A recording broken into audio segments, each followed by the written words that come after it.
was an exceptional law student, just 16 years old when he secretly married another student and became pregnant.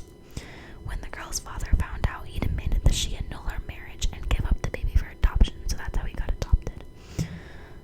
So Dell made sure that she would never abandon this poor little baby boy. She apparently fed him goat's milk, which she thought was better for him than cow's milk. I don't really get that, but okay. This is weird. When Charles was a small child, she occasionally put him in a little girl's dress and gave him a doll to hold. See, that kind of disturbs me because that's sometimes where kids go wrong. Have you guys ever seen House at the End of the Street? Literally, he ends up psychotic because his mother forced him to wear a dress and act like his sister. So that's kind of weird. 2 or 3 times a day, she would change his clothes to keep the dirt off of him. Afraid that he might touch dog feces and get polio, she took him to see Parkland Hospital to see the polio patients locked in huge iron lungs. You could spend the rest of your life here, she would tell him. When he was less than a year old, Dell put him in a dark room as punishment for chewing on her tape measure. When he wouldn't take a nap, she would tie him to his bed. When he wouldn't drink his milk, she would spank him. So basically, before this even starts, you can tell the issue is this fucking psychotic mother. I'm sorry, like, she pisses me off already. I thought she was gonna be like a really good mom, honestly. People around the neighborhood talked about her weird nature. No one ever could remember her buying herself a dress. She kept a scarf over her head and wore clothes from Goodwill. Although they were far from poor, she usually didn't really provide great dinners, apparently. Charles appreciated everything his mother gave him. He was taught manners. She told him to speak politely about other people or say nothing at all. He respected women and sex. She lectured him about the way his father acted greedy with sex. Whenever Fred saw her in the bedroom in her bra and panties, he tried to grab her. And she insisted that Charles never do anything like this. She wanted to chauffeur him to all his dates. And she would even call the girl's parents to let them know that her son would not do anything untoward. So this is really creeping me out just a little bit, guys. Alright, sorry, my camera like cut out. People assumed that the reason that she was overprotective was because she'd never had a kid before. But Charles figured that she just wanted him to succeed. She taught him everything herself. She also, this is also really creepy, introduced Charles to the world of taxidermy. When he was 11 years old, she enrolled him in the Northwestern School of Taxidermy. You are beginning to learn an art that is second only to painting and sculpturing. A true taxidermist must be an artist. As Charles set to work on the dead birds he found, Dell was right beside him. She showed him how to use the tools. Basically, scalpels, knives, spoons to scoop out brains. Ew. She even skinned the first bird for him, teaching him not to cut too deep. So basically, his mother taught him how to fucking taxiderm things. I don't even know if that's a word, but that's gross. So he stuffed and mounted his birds, making them lifelike. And he used to go to a taxidermy shop and stare at the boxes and boxes full of fake owl eyes, eagle eyes, and deer eyes. He said he wanted to collect them the way other boys collected marbles. His mother would not let him collect them because their eyes are too expensive. She said there was a cheaper way. She opened her sewing kit. Ew. So it says they were indeed Charles Albright's first works of art. Everyone who came to the house would peer into the cabinet to see what he had done, and there, peering back, would be his birds. The birds had no eyes, instead sewn tightly against their delicate feathered faces. faces were two dark buttons, each shimmering dully in the living room light. So that is the first section, which was life with his mother. So basically, this is exactly how freaking psychos get started. It's their fucking parents. It's always the damn parents. I'm sorry, it always is. So this is probably where it's gonna get kind of gruesome. This is the second category. It's December 1990, Mary Pratt, and this is the first victim of the eyeball killer. So she turned up in an undeveloped, almost forgotten lower class area of far south Dallas. I've noticed a lot of murders and like serial killers often target like prostitutes and really low class girls. Basically, she was a large woman, 156 pounds, naked except for a t-shirt and bra, which had been pushed up over her breasts. Her eyes were shut, her face and chest were badly bruised. Apparently, the killer had thought it best to beat her before firing a .44 caliber bullet, I don't know anything about guns, into her brain. A resident brought a blanket to cover her. A police officer on the scene immediately recognized the woman as Mary Pratt, age 33, a veteran prostitute, who worked at the Star Motel at Oak Cliff. While it was not unusual for the whores of Oak Cliff to get their share of beatings, so it's like common for, prostitutes to be like beat up, punched, kicked, but he said it was unusual for someone to be murdered. And Mary Pratt was apparently very light.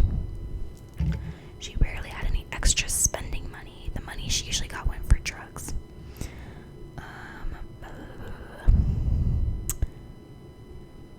She often went to the parents' retired home. They would call out goodnight as she climbed into her childhood bed. Ugh. Alright. Mouse sounds, I'm sorry. I'm trying to find something that's not. This is a really, really long thing, so I don't want to read every single thing. Pratt's killing was a dumped body case, one of the hardest types of murders to solve.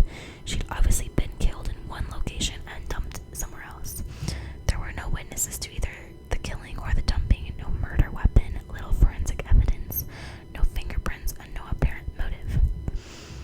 She could have been shot by just about anyone. They obviously gave her an autopsy, but they already knew what the autopsy was going to say since she was shot. Her cause of death was a shot. Sorry, it's true. She had needle tracks on her arms, Playboy bunny tattoo on her chest. Typical prostitute, I guess. I don't know. She opened Pratt's right eyelid, then she opened the left. And guess what they found out, guys? She has no eyeballs. They were taken out. There were no eyeballs, no tissues, nothing. Mary Pratt's eyes had been cut out and removed so carefully that her upper and lower eyelids were left undisturbed. And the people investigating thought this was really strange because there's not an operation taught in medical school to take out eyes, so they knew it probably wasn't a doctor of any sort because that's not something you learn as a doctor. So they realized this was a very meticulous procedure. Surely whoever did this had to have a lot of practice on someone or something else. This is terrifying me, guys. I'm sorry, it really is. He found no listing anywhere of such a surgically precise cutting. What kind of a person would want a girl's eyeballs? I don't know. Since there's literally so many different paragraphs of this, I'm gonna skip some of the ones that aren't really relevant. Like this one is called September 1952 Class Clown. Basically, he turned into a classic fraternity boy. Yeah. He had really good grades. Everyone loved him. Like, he was super popular. And there was no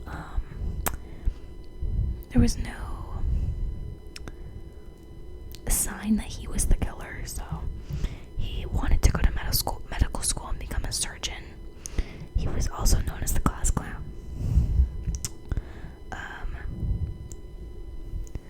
Oh, this is creepy. This is creepy though. So, in a fit of anger, Andrew had broken up with the most beautiful girl on campus.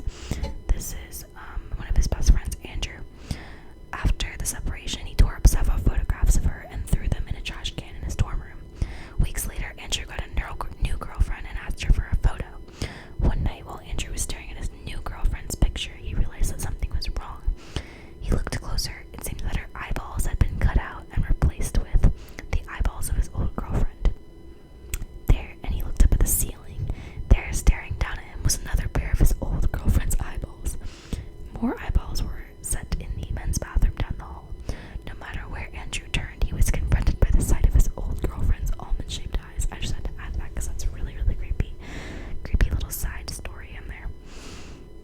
Basically, they didn't know it was Charlie, but that's really creepy. December 1990 is called a clue, so they might have found something about it. Oh my goodness. Okay, so I did a little research on this one. I just read through it quickly before I explain it to you guys. But basically, a cop ran into another prostitute on the street. Her name was her last name was Rodriguez, so that's what they referred to her as. But she was another well-known prostitute in the area, and the cop noticed her. She was flirting with him or something, and then she had a gash on her forehead, right here, and he was like, "What happened to you?" And she was like, "Someone tried to kill me," and they thought she was lying because apparently she told a lot of lies or something. So she gave them literally the exact address. It was 1035 El Dorado. It was not out in South Dallas where Rodriguez's attack allegedly took place. So, although the cops would not know it for months, a clue to the murderer's identity had fallen right in their laps, and they just ignored it because they assumed that she was lying, which is kind of fucked up. They should have investigated it either way, honestly. Those are some bad cops. Bad cops. Okay, so this next section is September of 1969. He is now finished with college. He has a degree. He has a master's degree in biology, counseling, and guidance, and he was about to enter for a PhD in biology. So basically, he just did really well in college. But there's one really creepy scene. He also really was good at painting, obviously, a lot of different art forms. And so some guy he was working for asked for a portrait of his wife. So he sat, tired of waiting. The friend decided to go to Albright's house to look at the work in progress. So he'd been working on this painting of his wife forever. There in the living room was the 6x3-foot portrait. It was richly colored and remarkably realistic. The woman's hair, her mouth, her nose, her ears, her neck, everything was finished except in the center of his wife's face were two round white holes. After all this time, Albright hadn't even begun working on the eyes. It was as if something held him back. And then he asked him when he's going to paint the eyes. "When I am ready to," Albright replied. Months later, Albright finally painted the eyes. He painted them just right, proper shadows, eyelids droop in the corners, he shaded the eyeballs. It was a realistic portrait, and the eyes were so perfectly recreated that they seemed to follow a person across the room, which is really, really creepy. And in February 1991, the second victim was found. Susan Peterson is her name. Susan Peterson. Sorry. The next two victims were very close together, so these are right in order. So, in February 10th, 1991, Susan Beth Peterson, a 27-year-old Caucasian sex worker, was found on the same street Mary Pratt was found on. She was nearly nude and been shot 3 times in the top of her head, in her left breast, and in the back of her head. They once again gave her an autopsy. They found out that her eyes had been removed as well, and that at this point in the investigation, they realized they were looking for a repeater. They knew it was the same killer, since killers often make a signature move, which in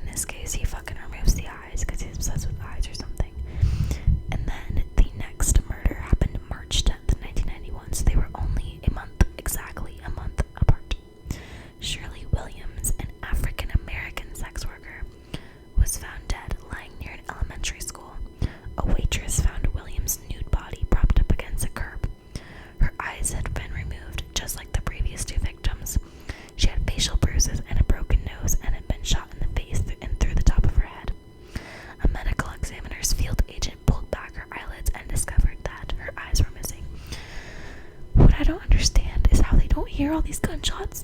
I feel like gunshots are really loud. Does nobody here? I don't understand. Am I stupid? I don't know. So they knew they had to find the last guy. And so the last little section I'm gonna read, it's very small, is his arrest and his trial. So they did solve this case. Good. Put that boy to jail because he just fucking murdered a bunch of prostitutes. I mean, they prostitutes, but still. Right. So his arrest and trial kind of pisses me off because you'll see. On March 23rd, 1991, Albright was arrested and charged with 3 counts of murder. His trial began on December 13th, 1991. The evidence was mostly circumstantial. Hairs were found at the last murder site that matched Albright's hair, so they only found evidence from Shirley Williams, the African-American sex worker. On December 18th, 1991, the jury deliberated and found him guilty only of the murder of Shirley Williams. So they didn't even end up putting him guilty over the other 2 girls when it clearly is him. He did the same exact thing. I don't get it. So he was only charged with Shirley Williams. And that is how the story ends. He was only guilty for 1, so who knows if they arrested him for the wrong thing or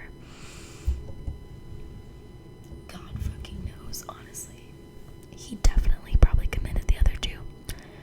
But this was a long time ago. This was the 1990s. I wasn't even born yet. So wait, let's see, was I born? I was not born when he was arrested. It was 7 years before I was born. So this is a long, long time ago. No need to be scared, my guys. No need to be scared. No need to be scared. Yeah, but anyways, I hope you guys enjoyed this. It's a little bit different. I was bored, and if you didn't like it, let me know. If you did like it, let me know by giving me a big thumbs up on this video. I kind of thought it was kind of fun. I don't know though. Comment me video ideas as always, and subscribe to my channel if you aren't subscribed already, because I love you guys. And hit the bell